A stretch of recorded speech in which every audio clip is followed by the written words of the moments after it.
Defining what true fun is also helps me clarify what it is not. Simply put, if none of the three ingredients for fun are present, then we're unlikely to enjoy ourselves at all.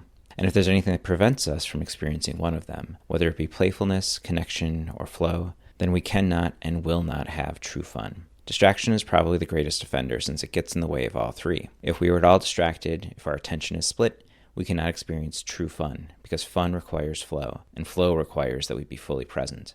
Since the definition of being distracted is that you are not present, the word distracted is derived from a Latin verb that means to drag away. This means that anything that distracts us is going to block true fun. If we want to experience more true fun, we need to minimize the amount of time we spend trying to pay attention to multiple things at once. In addition, distraction gets in the way of playfulness, which requires active engagement. You can't maintain witty banter, for example, if you're not paying attention to the conversation. And it destroys connection, too. We've all experienced the frustration and loneliness that comes from being around someone who is physically present, but mentally someplace else. True fun and distraction are like oil and water. They do not mix. Judgment is also a fun killer. In order to judge something, we have to step out of an experience so that we can evaluate it. And, as we just noted, when we are out of our present experience, we are obviously not in flow. Even everyday forms of evaluation, such as liking things on social media or editing the selfie we just took, count as judgment and encourage self-consciousness, another fun killer, and therefore will destroy that moment's capacity to be fun. Comparing ourselves to other people is also a form of judgment and is toxic to fun. As the saying goes, comparison is the thief of joy. There are many objectively positive states such as satisfaction or wonder or awe that don't necessarily fit the definition of true fun. Sure, having fun can often lead to a sense of satisfaction, wonder, or awe, but those states are not fun per se. For example, I'm often awed by a beautiful sunset, but I wouldn't say that the sense of awe itself was fun. And on the flip side, you can have true fun doing things, for example, car karaoke, that are not awe-inspiring or deep. While particular activities, settings, and people can contribute to the likelihood that true fun will occur, and each of us has a collection of activities, settings, and people that are more likely to generate true fun for us than others, no activity, setting, or person is intrinsically fun. You may love cooking and enjoy throwing dinner parties at your home, for instance, but we all know that some dinner parties end up being way more fun than others.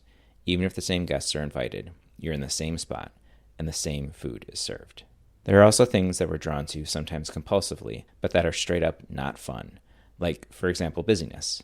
This misperception is particularly common on vacations where we overschedule ourselves in an attempt to maximize our fun. True fun is more likely to happen when it has space to unfurl. Also not fun, material possessions. Many of us work very hard at our jobs to afford things that are marketed to us as fun. But while possessions can facilitate fun, objects themselves are not fun. Excerpts from The Power of Fun, How to Feel Alive Again by Catherine Price. Hello, and welcome to How to Have Fun at Parties. That's my lame joke. Welcome to I Am the Party, and I am Paul. I had this idea of how to have fun at parties. It would actually be a cool podcast if you interview people who were good at having fun at parties. You'd probably have a lot of isolated, introverted people listening. But why did I just talk so much about fun? A little look inside my psyche is that that book was recommended to me by my therapist for anxiety that I experience. And it wouldn't be probably a shocker for anyone to know that a solo RPG player experiences anxiety. Maybe talks to somebody about that. And so one of the things that she suggested was I take a look at this book, The Power of Fun, and I started reading it. And this is where I was reading and kind of the identifying what are those three factors of fun. And it really struck me that like, hey, this podcast thing that I've been working on, that should also be true fun for me. But one of the qualifiers in there for fun out of the three is that connectedness. But it does say, and it does go on to describe that connectedness doesn't mean like with people live in a space together. So I think one of the things that makes me feel connected is both the possibility that there could be you, the listener out there, connecting with what I'm saying. Also, and then also with like connecting over social media, mainly Bluesky, potentially YouTube comments. I don't know why I even said that. Mostly Bluesky as an opportunity to connect with other people and talk through with the experience. But also internally, I feel more connected to myself when I'm playing this, and what I've seen so far as a result of the first 7-8 episodes where I've been playing or thinking about playing this story. I'm connecting with like my inner version or vision of what I would want a role-playing game to look like, to feel like, to play. And it doesn't always hit. One of my biggest realizations that was kind of shocking was early on, maybe after my second or third actual play session, I had that feeling that I think everyone has had before if you've played enough sessions of a role-playing game where you're just like, that did not work. that was awful. Why was I doing it? And it could be with like brand new group, but also it's happened, and it does happen with close friends, family that I've played with for years. And sometimes those sessions just don't hit. And I've always been like, well, I'm pretty good at role playing, so I'm going to blame it on the others in the group. They probably just weren't up to snuff that time. But I've had that same feeling a couple times after playing for the podcast solo completely on my own. And so there's really no one to blame but myself, I think, for having those feelings that come up. And I was trying to think of, well, going back to the reading that I started this whole thing with, was a lot of it is the flow aspect of it. But honestly, all three, like the playfulness, obviously play. We are playing a game. That's the whole goal of this experience, is to play something together. But that connectedness, the flow, those types of things that like keep you in the moment and help you to actually have fun. Because as much as I could say, oh, I've had those sessions where it's been really frustrating come out, I've also had, as again, I hope everyone who's played an RPG has had those sessions where you're done, you're like, oh, this is the best hobby. This is the greatest thing. And that, I can't believe how well all of that clicked together. Or we pulled off this really cool moment and it was a shared moment at the table. So I've had both of those feelings, and I just want to like make more of that second feeling happen and less of that first. So whatever I can do, whatever I can examine to make that happen, that's going to be part of my goal of playing this game and recording the podcast, honestly. Part of it for me will be flow and connectivity, making sure that I play and am in the moment, in the story, and not allowing myself to get distracted by everything around me, like we all do. And not for nothing, but everything is kind of awful right now, and distractions in moderation, I think, are really important to keep ourselves sane and to keep ourselves in a spot where we can continue to persevere. All of that is to say that it's good to get distracted from the things around you and to not distract yourself from what can be rejuvenating, what could be true fun. Capital T, capital F-U-N, true fun. So that was the goal of that reading. Not really RPG related, but ultimately, I read a lot of things in the background, not just RPG books, not just Malazan, House of Leaves, or Lord of the Rings.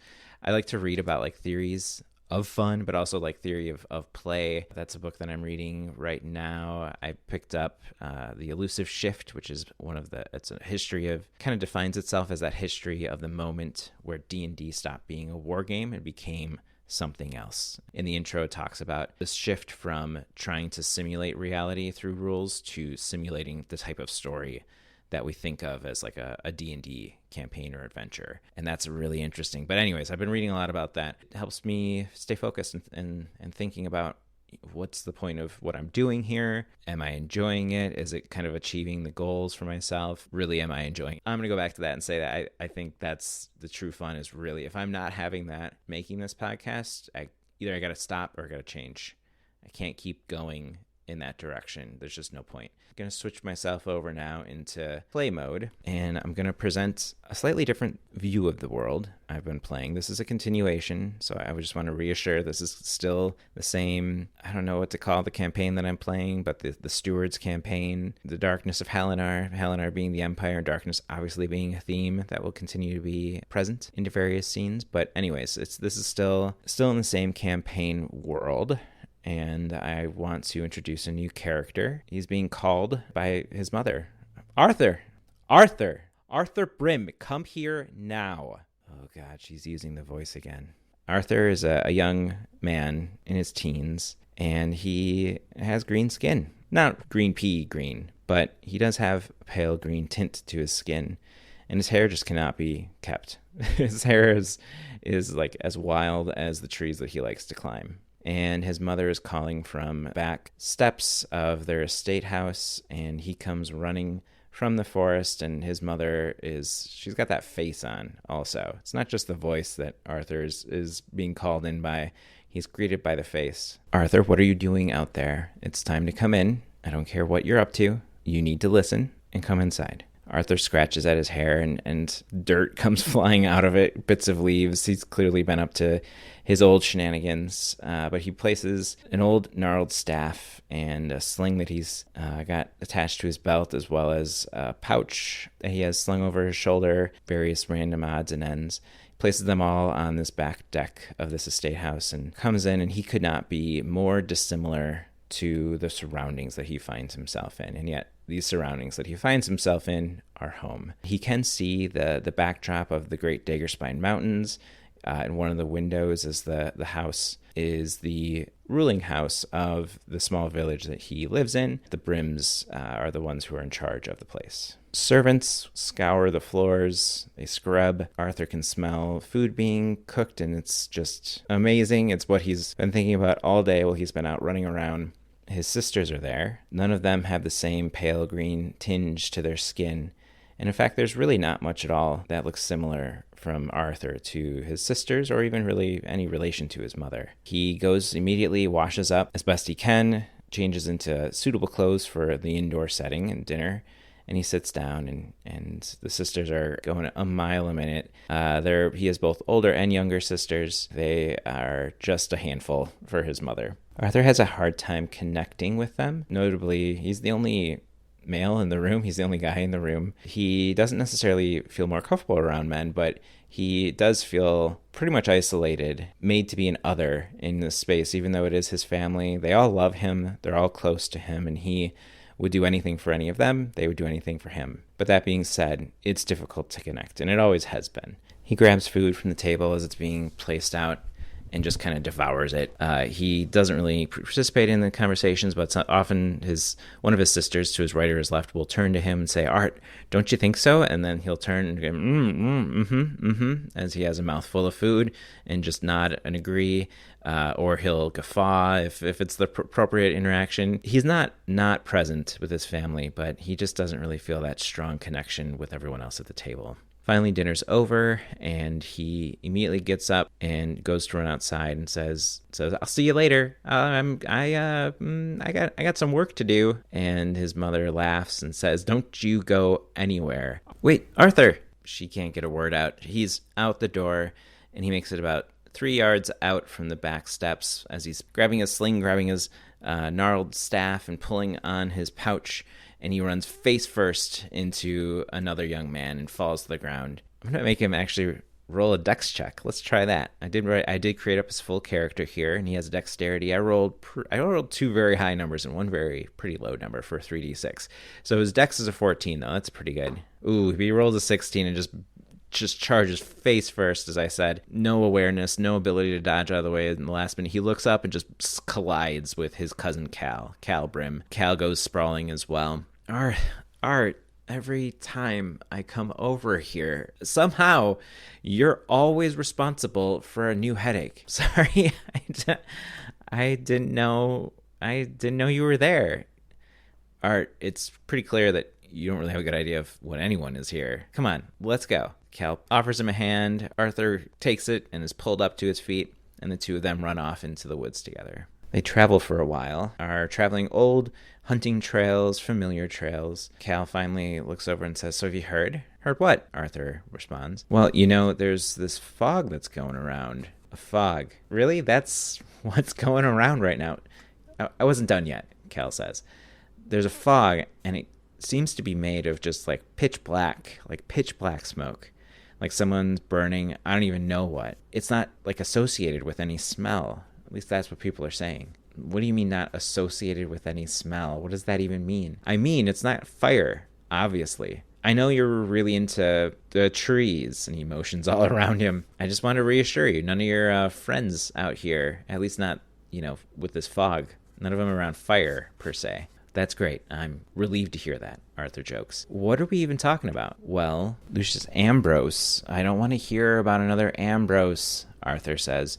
"The Ambroses are, there's not a lot of good blood between the Brims and the Ambroses." "Lucius Ambrose," Cal continues, "says that the Cornelius Grove, where the shrine is, there's supposed to be black smoke, fog, whatever it is, it's moving in there." "Cornelius Grove, but why would there be any fog rolling in there? There's nothing special about it." And he starts kind of counting on his fingers and looking up, and Cal can see that Arthur's getting lost in one of his great list makings that he's well known for. "What are you counting now, Arthur?" "Oh, just, the types of berries that you can find there. It's actually a pretty cool place if you can..." And he stops himself. He's about to say talk to trees, and he knows that the rest of his family really isn't that keen on the fact that he can supposedly do this talking to trees. "If you like fruit salad."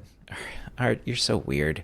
Look, do you want to check out Cornelius Grove or not? I guess it's kind of getting late, Arthur. Cal, Arthur jokes back. No, seriously, Cal continues. Arthur, you're not afraid, are you? Shut up. Obviously, I am not afraid of the woods. Look, you want to go with me? You want to check this out? Yeah, Cal, let's go. And off they go. This whole area is just marked with groves and openings, and it's an old area with old bones and a lot of ancient burials, tombs, mausoleums even. A lot of burial mounds are in this area. Arthur and Cal, they're both able to see the shadow of these great mountains just off into the west of where they are from, where they're standing now. They can see the shadows of the mountains far off into the west from where they stand now. The sun is beginning to set, and it's just creating such a striking scene of oranges and pinks and purple hues as darkness is starting to kind of take hold of the forested land. As that happens, Arthur's going to light his torch just to cast some light in the area and for them to walk by, and he is going to kind of grip his gnarled staff in one hand and the torch in the other. A little more anxious, I think, than he would want to be, but he is able to keep it together so that he is able to not show off how kind of nervous he is to be going towards the Cornelius Grove with this mystery black fog smoke situation that's happening out there. They come across an opening in the woods in the treed area. Arthur does recognize it as Cornelius Grove. It has all of the various berries. Even in the torchlight, he can kind of make out the difference between them. Basically a treasure trove as far as berries go. And he just starts picking them at random. And as he picks them, he says, "Thank you, thank you, thank you." He thanks the trees or the bushes or wherever he's grabbing the berries from. Cal is having a look around. He puts a hand on his hip and says, "Maybe Lucius is a liar." "Well, I mean, it was good enough to come here to get the berries. I'm not minding that," Art replies, and he seems kind of oblivious to the situation. There doesn't seem that the torch itself is actually really doing a good job of illuminating this area. The shrine, the center of Cornelius Grove, is a white marble and reflects the light from his torch extremely well. Pretty easy to see in this area. If anything, it's pretty much the opposite of a black smoke or fog monster, or something like that might be coming into the area. Cal sits down on an outlet from the mausoleum, just a little stone platform that's kind of the entrance point into there. Kind of sits in frustration. Nothing ever happens ever here. Art, I can't believe that you chose to come here. And Arthur has a mouthful of various colored berries and says, "Well, the trees just took me here. I don't know. I just came here and good berries," Arthur says. As soon as he gets the word berries out of his berry-filled mouth, a crack of thunder lets loose. Rain begins, and Arthur looks up, Calbert looks up. Both of them are what locals would consider pretty solid weather watchers. Yet they're both surprised by this event. Neither of them really expected that it was going to rain. It certainly didn't seem like it was supposed to rain on this evening. They may have had second thoughts if that had been the forecast that they could have sensed. The rain starts to pick up very quickly. Arthur's torch actually starts to flicker and is dimmed and very quickly is snuffed out. And they are cast in darkness. It's clearly a cloudy night. You can hear the drops of rain really take up, and there's a lot of large flat-leafed trees in this area. Cal freaks out a little bit and says, "Of course this has to happen to us. Something always has to happen." Arthur looks over and says, It's fine. It's fine. We'll figure this out, Well, worst case scenario, we camp here overnight in the rain. We get a little wet. We get a little soaked through. We get a little completely drenched. It'll be fine, Cal.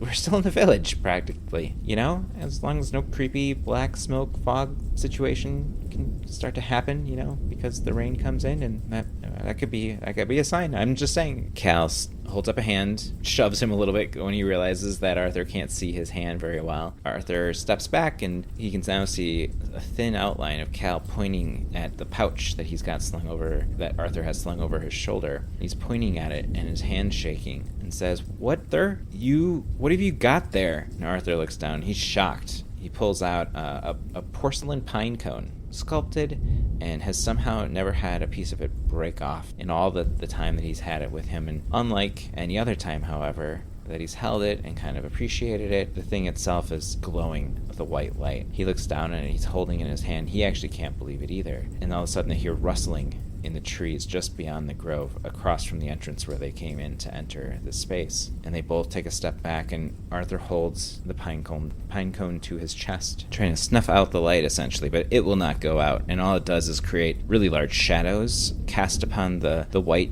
marble of this mausoleum as he's holding it like death gripped onto it. He can feel the individual pines like kind of making indentations on his fingers as he's holding it. Cal draws his short bow. He's a hunter and a tracker, and he has a short bow and arrow, and he's ready. He's got an arrow drawn. There appears a light from where that noise came. It's definitely not an orange light, like it would be from a torch or a fire or a lantern. It's actually a white light, very similar to the light that's being cast by Arthur's pine cone. I'm going to make a dex check here. I rolled a 3. Breaking through this bramble of branches and bushes that kind of line the grove. The light seems to be held up by what looks to be a massive bush covered in long leaves that are draped on the ground, and the whole creature seems to be holding it up with one arm away from it towards where Cal and Arthur are. Arthur takes a step back and he starts immediately whispering a language that Cal has heard Arthur whisper before but can't make any sense of it. Arthur takes a step forward with his own light and holds it out in front.